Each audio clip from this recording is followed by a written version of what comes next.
This is actually a old video, one that I used in the properties and matters experiment. And this is sodium sulfate being added to water. And one of the things to think about in this chapter is what happens, or what does it mean when something dissolves? We write that by saying that it's aqueous, but then what happens? And it turns out what ends up happening is the ions split apart from each other and become part of the solution. They become hydrated by the water molecules, and then so the solution becomes clear, as you can see it here.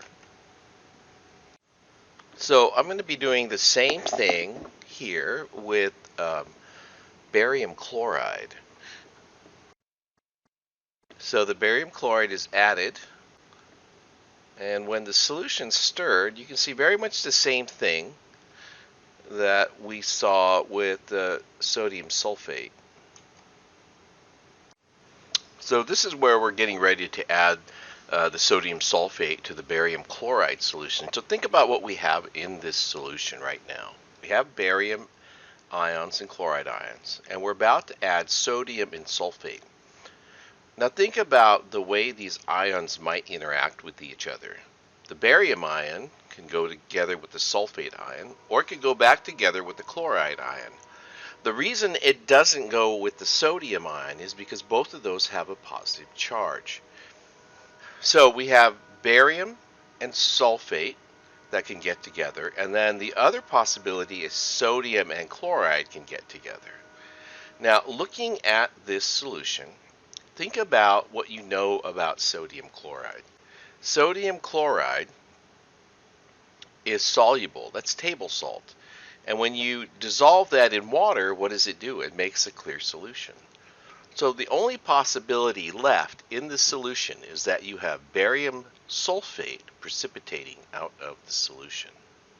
So what are the sodium and the chloride doing? Well, really they're not doing much at all. They're still soluble in the solution, so they just float around and watch what the rest of the molecules and ions are doing.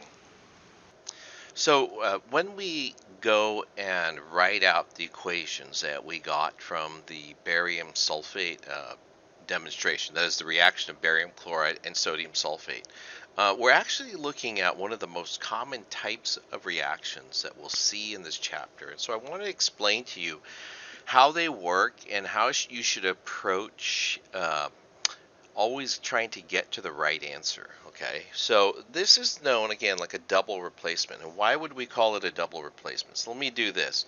I have sodium over here, right? And it's with sulfate,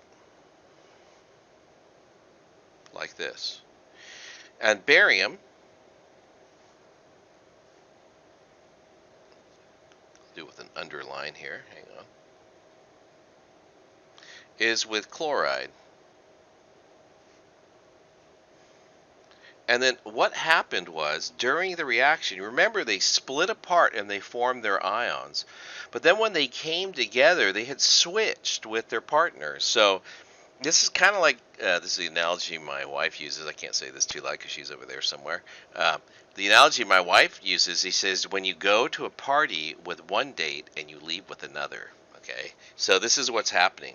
There's a double replacement going on. The barium is now with the sulfate. And the sodium is now with the chloride, like this. And so there was a switch. Now, how do you do these? How do you write these? If you know it's a double replacement reaction, there's always a set way you should approach these problems. So let me write this out. The first thing you're going to do is write out the ions, because you're normally given the reactant. So write out reactant ions. And this means getting really good at the chemical formula thing that we had talked about in the previous chapters. You need to just be really comfortable with taking ions and making formulas out of them, and taking the formulas and breaking it into ions. So sodium sulfate is actually 2 sodium ions Remember, this is the way it was presented in the video, and a sulfate ion. And then barium chloride was a barium ion and 2 chloride ions like this. And this is where the double switch takes place.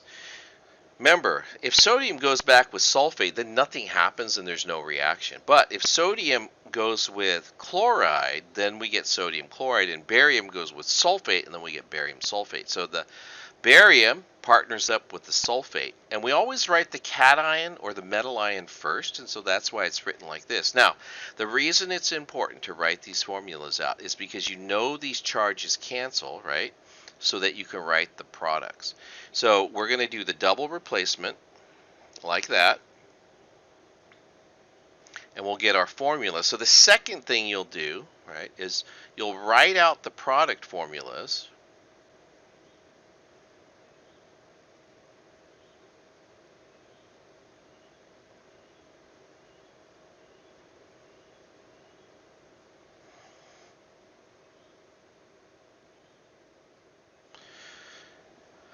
By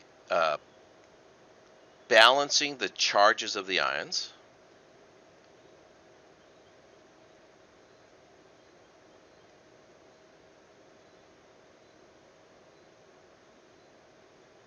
In the double replacement.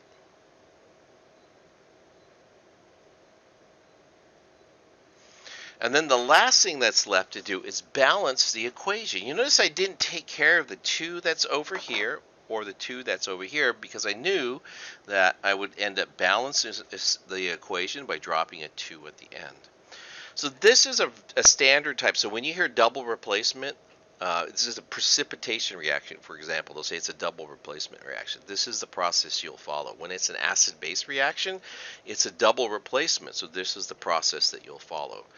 And if it's a gas-forming reaction, those are also double replacements, so you'll follow the same procedure. So just to make a note here, you'll see this in precipitation. I wrote abbreviation. Precipitation abbreviation is PPT, but precipitation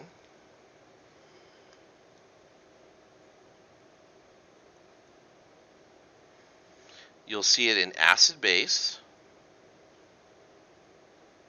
and we'll see it in gas-forming reactions.